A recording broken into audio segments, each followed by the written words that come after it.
నమస్తే friends, welcome back. Chicken కుర్మాలో కాంబినేషన్గా మా మమ్మీ ట్రెడిషనల్గా మేము చిన్నప్పుడు చేసిన తాలింపన్నము ఈరోజు ట్రై చేశాను ఫ్రెండ్స్. దీన్ని తాలింపన్నం అని, బగారా రైస్ అని, ఇంకా కొబ్బరన్నం, పలావు రకరకాలుగా పిలుస్తారు. ఒక్కొక్కరు ఒక్కో ప్రాసెస్లో చేస్తారనమాట.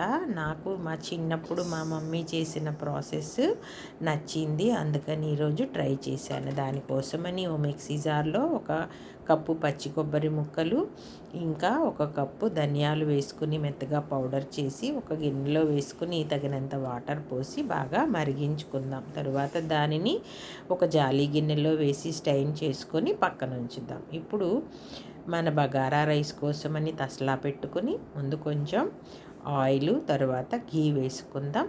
ఇప్పుడు ఈ గరం మసాలాలు అన్నీ అందులో వేసేసుకుందాం.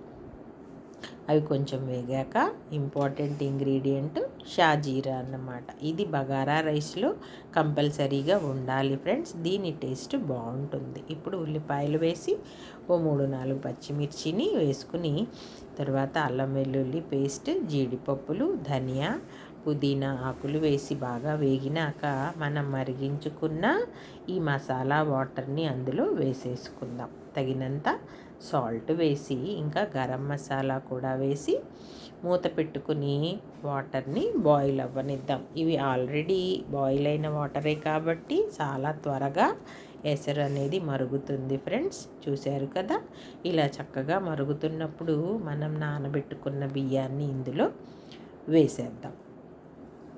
అలా బియ్యం వేశాక 5-10 నిమిషాలు వాటర్ అంతా చక్కగా బియ్యానికి పట్టి ఉడికేలాగున ఉంచేసుకుని, తర్వాత ఓ తవ్వ పెట్టేసుకుని మన బగారా రైస్ తస్లాని దాని మీదకు షిఫ్ట్ చేసుకుని స్టవ్ ఫ్లేమ్ని తగ్గించి మూత పెట్టి బాగా మగ్గించుకుందాం. ఇలా కొద్దిగా వాటర్ అంతా ఎగిరిపోయాక బియ్యాన్ని ఈవెన్గా చేసుకుని మరోసారి లిడ్ పెట్టుకున్నాక కాసేపు ఇలా కదిలించి, వాటర్ ఇంకా ఎగిరిపోతుంది అన్నప్పుడు పైన ఒక నిమ్మకాయని రసం పిండేసుకొని, తర్వాత 2-3 స్పూన్లు ఘీ వేసుకొని ఫ్రై చేసుకున్న ఆనియన్స్ మరి కొంచెం వేసుకొని మూత పెట్టేసుకొని చక్కగా దమ్ అవ్వనిద్దాం. ఇది చాలా ఈజీగా సింపుల్గా అయిపోయే ప్రాసెస్ ఫ్రెండ్స్.